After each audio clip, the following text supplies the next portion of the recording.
پھر جو کوئی تم میں سے اس کے بعد کافر ہوا تو بے شک وہ سیدھے راستے سے گمراہ ہوگا۔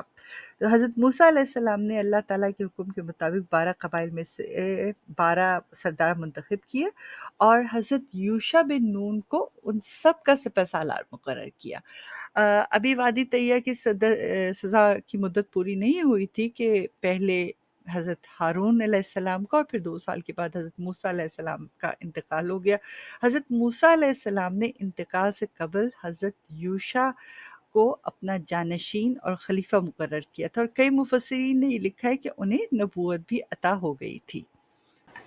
حضرت یوشع علیہ السلام نے سپہ سالار کی حیثیت سے بیت المقدس کی آزادی کے عظیم مقصد کو سامنے رکھتے ہوئے بنی اسرائیل کی جنگی تربیت خوب زور و شور سے جاری رکھی۔ بنی اسرائیل کو وادی طیہ میں اللہ تعالیٰ کی جانب سے من و سلوہ مل رہا تھا، ان کی کوئی معاشی سرگرمی تو تھی نہیں، سو انہوں نے اپنا زیادہ تر وقت فن حرب کو سیکھنے میں لگا دیا اور جلد ہی جنگی داؤ پیش کے بہت ماہر ہو گئے۔ صحرائے طیہ میں قید کے 40 سال پورے ہوئے تو اللہ تعالیٰ نے حضرت یوشع علیہ السلام کو حکم دیا کہ بنی اسرائیل کو ساتھ لے کر بیت المقدس کی جانب جاؤ اور قوم عمالقہ اور دیگر سے جہاد کر کے اپنے آباء و اجداد کی سرزمین کو آزاد کرا لو۔ بنی اسرائیل کی نئی نسل جو اپنے بڑوں کی جہاد سے انکار کی غلطی اور اس کی پاداش میں قید کی سزا پا چکی تھی، پھر دوسرا وہ یہ کہ بیت المقدس ان کا اپنا وطن تھا، لہٰذا وہ خوشی خوشی جہاد کے لیے تیار ہو گئے۔ اب تصور کیجئے کہ جس وقت حضرت یعقوب اپنے 11 بچوں کے ساتھ کنعان سے ہجرت کر کے حضرت یوسف علیہ السلام کے پاس مصر آئے تھے، تو اس وقت ان کے خاندان کے 70 اور کہیں 80 افراد لکھا ہے موجود تھے، اور اب بنی اسرائیل لاکھوں کی تعداد میں حضرت یوسف کے پڑپوتے حضرت یوشع علیہ السلام کی قیادت میں اپنے آباء و اجداد کی سرزمین کو مشرک اقوام سے آزاد کرانے کے لیے جا رہی تھی۔ حضرت یوشع علیہ السلام بنی اسرائیل کو لے کر وادی طیہ سے نکلے تو اس وقت آپ علیہ السلام کے ساتھ بنی اسرائیل کے 12 قبائل کے 6 لاکھ افراد موجود تھے۔ حضرت یوشع علیہ السلام نے ان سب کے ساتھ نہر اردن پار کی اور اریحا کے مقام پر پہنچ گئے، جو سب سے بلند اور مضبوط فصیلوں والا قلعہ تھا۔ بنی اسرائیل نے 6 ماہ تک اس کا محاصرہ کیا اور پھر ایک روز قلعے کی دیوار کا کچھ حصہ گرا کر شہر میں داخل ہوئے اور جہاں گھمسان کی جنگ ہوئی۔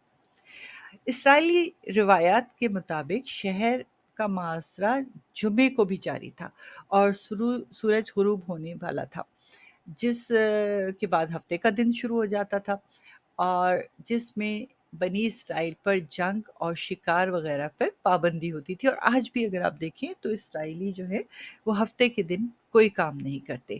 تو پھر یہ ہوا کہ حضرت یوشع علیہ السلام نے فرمایا کہ اے ہفتے کا دن، تو بھی اللہ کے حکم کا پابند ہے اور میں بھی، بس اے اللہ اس سورج کو غروب ہونے سے روک دے۔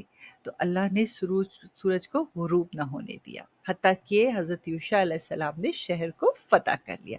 تاہم بعض روایت سے معلوم ہوتا ہے کہ یہ واقعہ بیت المقدس کی فتح کے موقع پہ پیش آیا۔ مسند احمد میں حضرت ابو ہریرہ رضی اللہ تعالیٰ عنہ سے روایت ہے کہ نبی اکرم صلی اللہ علیہ وآلہ وسلم نے فرمایا، سورج کسی انسان کے لیے نہیں روکا گیا سوائے یوشع علیہ السلام کے، جب وہ بیت المقدس کی طرف کوچ فرما رہے تھے۔ اس حدیث مبارکہ سے معلوم ہوتا ہے کہ حضرت یوشع علیہ السلام بن نون نے بیت المقدس فتح کیا اور شمس کا واقعہ اسی فتح میں پیش آیا۔ حضرت یوشع علیہ السلام بنی اسرائیل کو لے کر سب سے پہلے ارض کنعان کے پہلے شہر اریحا کی جانب بڑھے اور طویل محاصرے اور جنگ کے بعد قوم عمالقہ کو شکست دی۔ اس کے بعد کنعان کے 2 بڑے شہروں کو فتح کرتے ہوئے ارض فلسطین میں داخل ہوئے۔ اس طرح اللہ عز و جل نے اپنا وعدہ پورا فرمایا اور پورا فرماتے ہوئے کنعان، فلسطین اور شام تک کا پورا علاقہ بنی اسرائیل کے حوالے کر دیا۔ یہ علامہ ابن کثیر نے لکھا ہے کہ اس جنگ میں بے شمار مال و دولت ہاتھ آیا، 12,000 مردوں اور عورتوں کو تہہ تیغ کیا گیا، بہت سے بادشاہوں سے جنگ چھڑی۔ کہا جاتا ہے کہ حضرت یوشع علیہ السلام نے شام کے 31 بادشاہوں پر غلبہ پایا۔ سبحان اللہ۔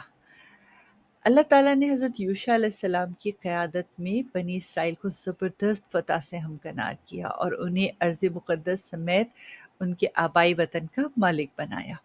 اس موقع پر اللہ تعالیٰ نے انہیں حکم دیا کہ جب وہ شہر میں داخل ہوں تو مغرور اور متکبر اور سرکش لوگوں کی طرح داخل نہ ہوں، بلکہ نہایت عاجزی اور انکساری کے ساتھ سر جھکا کر رکوع کی حالت میں توبہ و استغفار کرتے ہوئے داخل ہو، اور اپنی زبانوں پر حتہ کا ورد رکھے، یعنی اے اللہ ہمیں بخش دے، پھر ہم تمہارے گناہ معاف کر دیں گے، اور جو لوگ نیکیاں کریں گے انہیں اپنی نعمتوں سے مزید نوازیں گے، اور سجدہ و شکر بجا لانا۔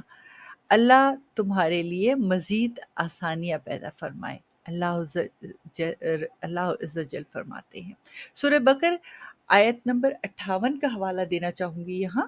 اور جب ہم نے کہا اس شہر میں داخل ہو جاؤ، پھر اس میں سے جہاں چاہو بے تکلفی سے کھاؤ، اور دروازوں میں سجدہ کرتے ہوئے داخل ہوا کرو، اور کہتے جاؤ بخش دے حتہ تک، تو ہم تمہارے قصور معاف کر دیں گے اور نیکی کرنے والوں کو زیادہ بھی دیں گے۔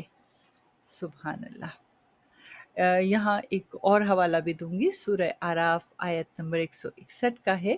اور جب انہیں حکم دیا گیا ہے کہ تم اس بستی میں جا کر رہو اور وہاں سے کھاؤ جہاں سے تم چاہو، اور زبان سے یہ کہتے جاؤ کہ توبہ ہے، اور دروازے میں جھک کر داخل ہو، تو ہم تمہاری غلطیاں معاف کر دیں گے اور نیکوکاروں کو اور زیادہ جزا دیں گے۔ سبحان اللہ۔ حضرت یوشع علیہ السلام نے بنی اسرائیل کو اللہ تعالیٰ کے احکامات بتائے، واعظ و نصیحت کی، اور انہیں ان احکامات پر عن و عمل کی تائید کی، لیکن سرکشی اور ناشکرا پن تو بنی اسرائیل کی سرشت میں شامل تھا۔ چنانچہ انہوں نے حضرت یوشع علیہ السلام کی ہدایت کی پرواہ نہ کی، اور اللہ کے حکم کی نافرمانی کرتے ہوئے توبہ و استغفار کی جگہ غرور اور تکبر سے اور اکڑتے اور اتراتے تمسخر و استحصاء کرتے ہوئے شہر میں داخل ہوئے، جیسے کہ عام لوگ شامل ہوتے، فاتح لوگ شامل ہوتے۔ بنی اسرائیل کا ناشکراپن، غرور اور نحوت، سرکشی، بغاوت اور نافرمانی ایک بار پھر اللہ تعالیٰ کی ناراضگی کا سبب بنی اور ان پر عذاب نازل ہوا۔ اور اس سلسلے میں دو صورتوں کا حوالہ دوں گی آپ کو، ایک سورہ بقر کی آیت نمبر 59 کا، اور دوسرا سورہ الاعراف کی آیت نمبر 126 کا۔ ان دونوں آیتوں میں اللہ تعالیٰ نے کیا فرمایا ہے؟ سورہ بقر کی آیت نمبر 59 میں فرمایا ہے، پھر ظالموں نے بدل ڈالا کلمہ سوائے اس کے جو انہیں کہا گیا تھا، سو ہم نے ان ظالموں پر ان کی نافرمانی کی وجہ سے آسمان سے عذاب نازل کیا۔ اور سورہ اعراف کی 126ویں آیت میں اللہ تعالیٰ فرماتے ہیں، سو ان میں سے ظالموں نے دوسرا کلمہ اس کی جگہ بدل دیا جو ان سے کہا گیا تھا، پھر ہم نے ان پر آسمان سے عذاب بھیجا اس لیے کہ وہ ظلم کرتے تھے۔ حضرت ابو ہریرہ رضی اللہ تعالیٰ عنہ سے مروی ہے کہ رسول کریم صلی اللہ علیہ وآلہ وسلم نے فرمایا کہ بنی اسرائیل کو یہ حکم دیا گیا تھا کہ شہر میں نہایت عاجزی سے داخل ہو اور اپنی زبان سے حتتا کہتے جاؤ، یعنی استغفار کرتے رہو، لیکن انہوں نے یہ کیا کہ زمین پر گھسٹتے ہوئے داخل ہو، حتتا کو چھوڑ کر ہستبا فی شرط یعنی کہنا شروع کر دیا، یعنی دانا بالی کے اندر ہے، کچھ اس طرح کے الفاظ انہوں نے شروع کر دی، یعنی انہوں نے اللہ سے توبہ اور معافی کی بجائے گندم اور جو کی فرمائش شروع کر دی۔ اس سے ان کی سرتابی اور سرکشی اور احکام الہی سے تمسخر کا اندازہ ہوتا ہے۔ لہٰذا جب کوئی قوم اخلاق و کردار کے لحاظ سے زوال پذیر ہو جائے تو احکام الہیہ کا مذاق اڑانے لگتے، غرور و تکبر، سرکشی اور نافرمانی میں مبتلا ہو جائے، اپنے رسولوں کے احکامات ماننے سے انکار کر دے، تو پھر آسمانی عذاب کا آنا تو یقینی ہو جاتا ہے۔ بنی اسرائیل پر جو عذاب نازل ہوا وہ طاعون کی شکل میں تھا، جس میں 70,000 لوگ مارے گئے۔ اور حضرت اسامہ بن زید رضی اللہ تعالیٰ عنہ سے روایت ہے کہ نبی اکرم صلی اللہ علیہ وآلہ وسلم نے فرمایا کہ طاعون اس رجز اور عذاب کا حصہ ہے جو تم سے پہلے بعض لوگوں پر نازل ہوا، تمہاری موجودگی میں کسی جگہ طاعون پھیل جائے تو وہاں سے مت نکلو، اور اگر کسی اور علاقے کی بابت تمہیں معلوم ہو کہ وہاں طاعون ہے تو وہاں سے مت جاؤ۔ ان میں سے ایک جماعت میں جو حضرت یوشع علیہ السلام کی ہدایت پر عمل پیرا رہی وہ تو طاعون سے محفوظ رہی۔ یہ بڑی اہم بات ہے طاعون کے سلسلے میں۔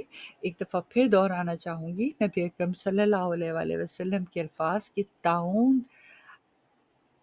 اس رجز و عذاب کا حصہ ہے جو تم سے پہلے بعض لوگوں پر نازل ہوا۔ تمہاری موجودگی میں کسی جگہ طاعون پھیل جائے تو وہاں سے مت نکلو، اور اگر کسی اور علاقے کی بابت تمہیں معلوم ہو کہ وہاں طاعون ہے تو وہاں مت جاؤ۔ یہاں میں ذکر کرنا چاہوں گی تابوت سکینہ کا بھی، کہ مورخین نے تورات کے حوالے سے لکھا ہے کہ جب نبی بنی اسرائیل حضرت یوشع بن نون علیہ السلام کی قیادت میں وادی طیہ سے اپنے آباء و اجداد کی سرزمین کو مشرکین سے آزاد کروانے کے لیے نکلے تو ان کے ساتھ ایک مقدس صندوق تھا جس میں حضرت موسیٰ علیہ السلام کا پیرہن، عصا، حضرت ہارون علیہ السلام کے کپڑے، دیگر انبیاء علیہ السلام کی تبرکات، تورات کا اصل نسخہ اور دیگر مقدس و متبرک اشیاء موجود تھیں۔ نیز ان میں من کا مربان بھی تھا، اور کیونکہ اللہ تعالیٰ نے انہیں حکم دیا کہ من کو اپنی آئندہ نسلوں کے لیے محفوظ کر لو تاکہ وہ دیکھ سکیں کہ بنی اسرائیل کو کیسے کیسے انعام و اکرام سے نوازا گیا تھا۔ اسرائیلیوں کو کی نظر میں یہ صندوق اہم ورثہ اور بہت برکت کی چیز ہے، چنانچہ وہ سفر اور جنگ میں ہمیشہ اسے اپنے ساتھ رکھتے تھے۔ صندوق کو تابوت سکینہ کہتے تھے کہنے کی، اور اس کو یہ کہنے کی کئی وجوہات ہیں۔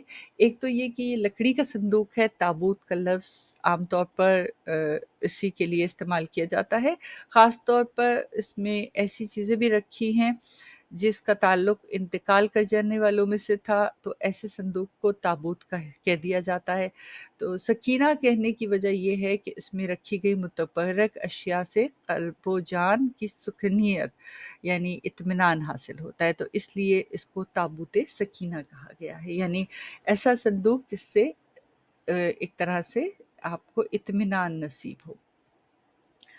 حضرت یوشع بن نون علیہ السلام کو اللہ تعالیٰ نے عظیم کامیابیوں سے ہرکنار کیا۔ بنی اسرائیل کا ارض مقدس پر قبضہ مستحکم ہو گیا اور وہ اس میں امن و امان اطمینان سے رہنے لگے۔